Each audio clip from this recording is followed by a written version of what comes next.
So okay, so I've quit weed. So I've quit weed for 165 days now. Approximately 5 months and a half. And some days it has been the most challenging thing I've ever done in my life. Considering that I have quit cigarettes and vaping. First tried weed and edible like brownie. Like this was, gosh, 14 years ago or something. Like 15 years ago, I had a brownie, space cake brownie, weed was definitely super illegal at the time. It's legal here now.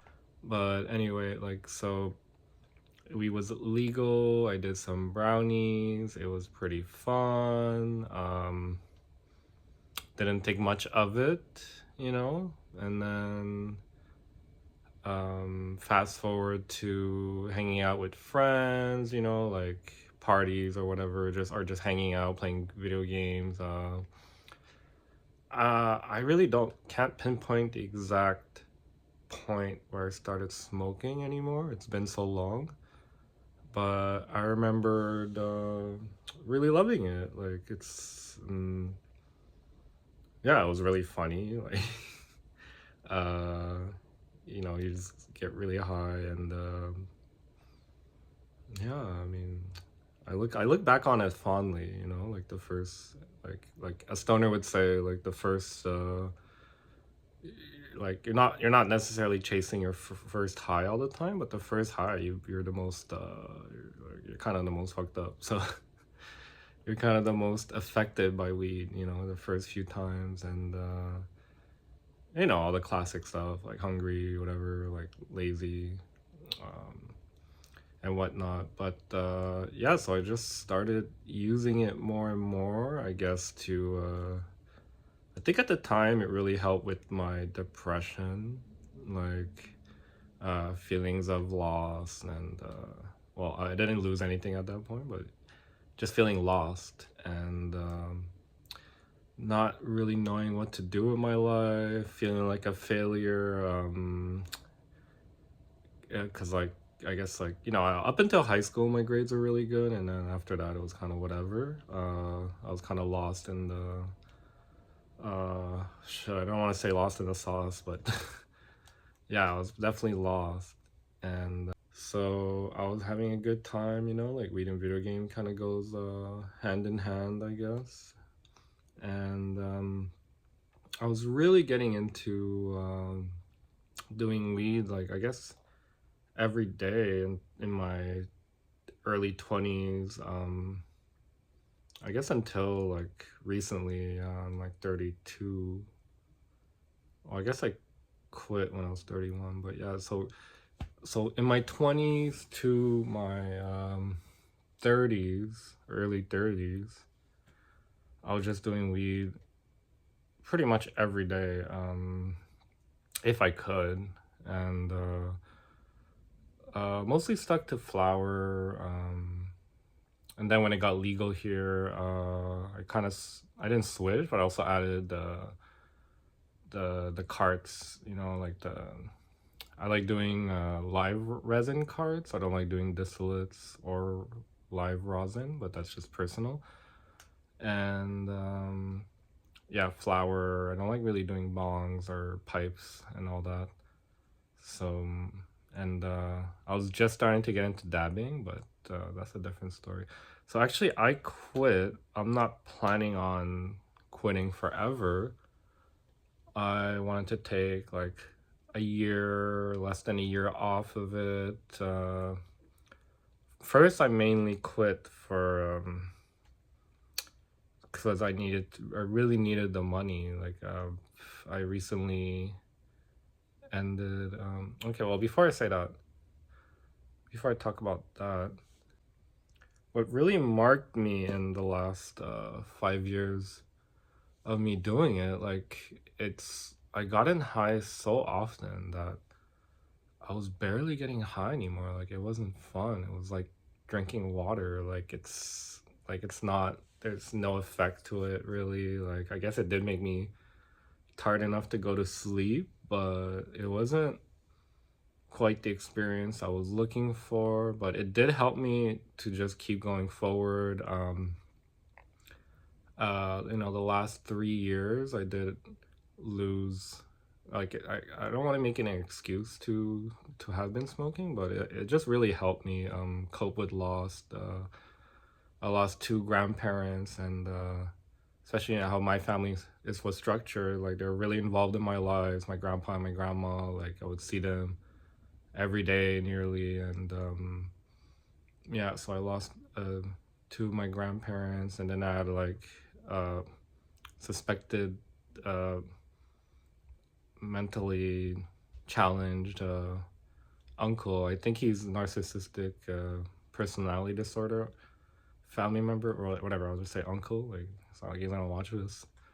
So I suspect he has MPD, and he was also starting to take control of whatever, like family assets, kind of ruining my life. Just to keep it short, so that was kind of messing me up too, and also I think my relationship at the time was starting to get more serious and more involved, and that wasn't going, I think, the way we both wanted to. Like I don't blame her, but it was just really difficult for me to keep up with everything, and she definitely didn't approve with how much I was into weed, and so I like she asked me to like reduce, which is a pretty reasonable thing to ask, like I think it's not really that crazy. So I was attempting to reduce, and then like I just couldn't uh bring myself to reduce my usage, and like, and especially like being overwhelmed with everything else, I needed to, well, I was also in school, like, and I was doing some X-ray tech stuff, which is not the most difficult schooling. Like, I wasn't studying to become a lawyer or a doctor or engineer, stuff like that. But it was still fairly difficult, and especially for me, like, I'm not the best student. Like, I kind of like dropped out of university, but I'm working on that. So I don't know. We just kind of kept me going in a weird sense. Like it was just I guess that comfort to just keep pushing, and um so the reason why I quit is because it was so simple. It was so easy for me to quit at first, because I was quitting purely for monetary reasons. Like I just couldn't afford the weed. Like I broke up with my partner, and then I had to pay more bills in the house. So all the money that, like I was going to my consumption, I had to put it aside for, housing, emergency, whatnot, whatever. And I was done school, so it all just made sense to me. And also, I think it was a great opportunity to clear my mind, and kind of just process the breakup too. I feel like I also just didn't want to be, not that I was getting high out of my mind, but just to process it to the best of my capacity, like in my best state, which is sober. So the first, I guess like the first few days were really, really tough, but contrary to what I hear from a lot of people, I don't really get the crazy like sweating symptoms. I think it was because I was really active. I'm really active as a person. Yeah, so I'm really active as a person. I always went to this. Sorry, I'm still recovering from the flu. Um, so even as I was smoking weed every day, I would always bike to my job, my school, or whatever. I'm a very avid commuter in cycling. Like I don't do like long distance or whatever, but I love cycling. I love going to the gym. So despite how much weed I smoked, I would always go to the gym. And now that I didn't have I wasn't spending all my time doing cannabis. I just really went crazy in the gym, and like that, like honestly, that would save me with the endorphins. It was providing me, and I just got great results in the gym. I kind of really focus on that since I was quitting, the cannabis plant, and I mean, it's I fast forward to it's been now 5 months, 5 months and a half that I quit. Now that my monetary situation is kind of better, like it's kind of getting blurry in terms of like, do I really want to keep going for like a year, or I give myself like 300 days or so, because I initially quit for monetary reasons and to process, and I guess also to help me process the breakup of 5 years. So yeah, so now it was really easy like the first 2, 3, 4 months quitting cannabis. And now like one, I got a shoulder injury, so I can't go to the gym as hard. Like I guess I can go and do cardio, but it's not the same. And I already do cardio every day on my bike, even in the winter. And yeah, so I can't do that. And then I was really taking a lot of hot baths. Like I know it's not like consuming that much water, I guess, isn't the best, but it really relaxes you.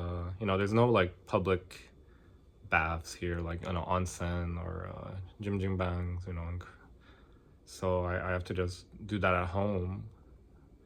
And this is personal. But now that I got some new piercings, I can't really take baths like that. I can, but I have to be really careful. So, but like I saw, I don't want to risk damaging, infecting my piercing and stuff. So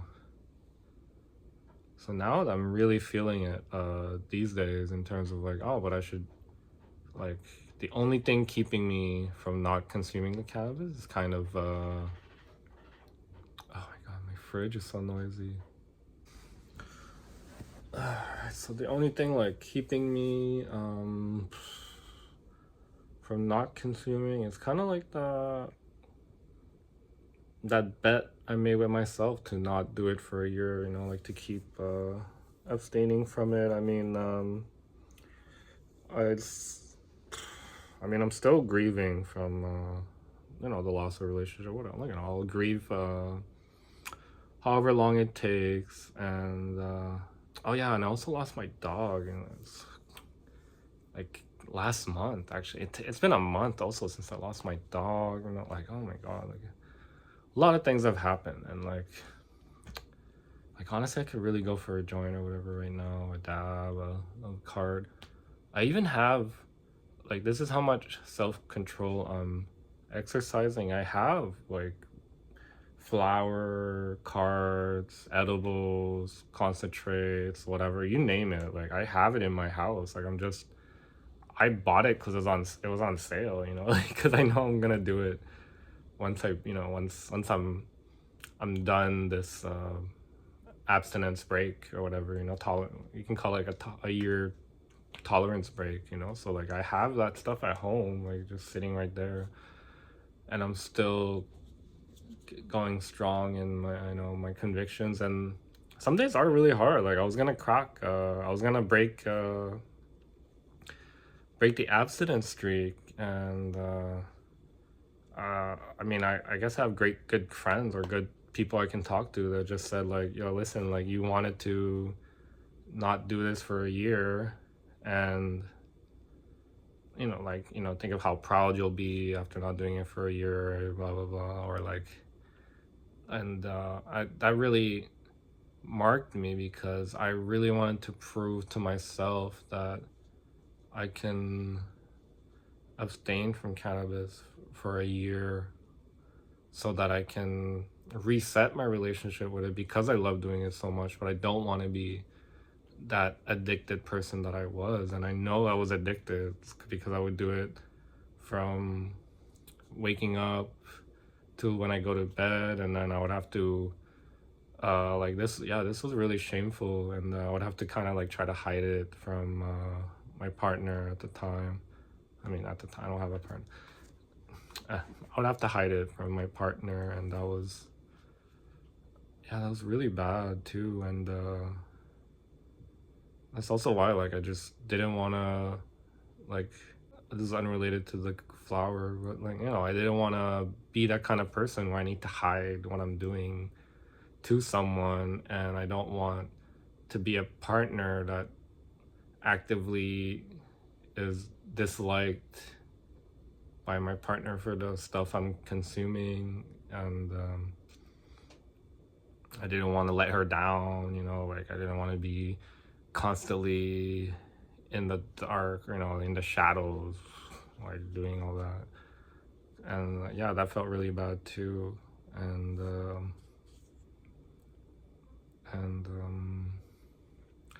just really wanted to, so I just really wanted to reset the, for one, reset the relationship with cannabis, with the flower.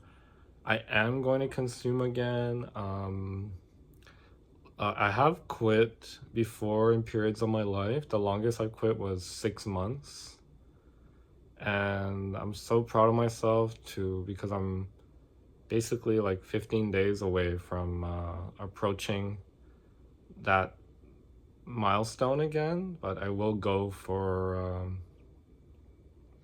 around like more than 300 days, because I want to go see the Tyler the Creator concert. And like, yeah, I'm not going there sober, like that's for that's for sure. And for one, I'm not, my goal was never to quit permanently, but I just don't want to consume it uncontrollably like I did. Like I don't consume, I mean, I've been doing mushrooms a lot lately, but I don't feel like I'm addicted to that. Like I'm not doing it uncontrollably. And I'm not addicted to alcohol. Like I barely drink as it is. Like I don't like getting drunk anyways. And I have other methods of relaxing. It sounds really silly, but taking a nice hot bath. Gosh, it sounds so cliche, but like even drinking chamomile, going for a walk, definitely going to the gym. Because I've been becoming a gym rat lately, and going to the gym, lifting really heavy, although I have like a shoulder injury right now, so I'm kind of dying on the inside. But going to the gym, lifting really heavy, super helps, just to uplift your mood, or just to make sure that yeah, just to uplift your mood and make you feel like everything's gonna be okay. And I was doing that regardless on weed, but I don't need to combine weed and the gym. Like it's just kind of overkill where I'm not getting the full benefits from neither. So I feel like yeah, I can definitely work on the healthy coping, the healthy compensation. I've developed for myself. And I truly believe in myself that after resetting my tolerance and resetting my relationship with the flower, that I will find a way, especially at my age now and my life experiences. I don't want to do it, or I don't want to do it from the second I wake up, no matter how accessible it is. Like I've kept it accessible. Like it's in my closet right now. I have like flour. Like I have like a quarter of flour. I have a bunch of edibles in the fridge. I don't really remember how many. Honestly, I forgot about the edibles. Like until I mentioned it now. I have rosin and stuff. I have cards. Purely because I bought them on sale, but also I think it's a nice exercise in self-control, because it's like, if I have beers or hard liquor or alcohols in my house. I'm not compelled to drink them the second I wake up. So it's kind of nice to have that level of self control, and that's kind of what I'm aiming for. I'm gonna keep going for more.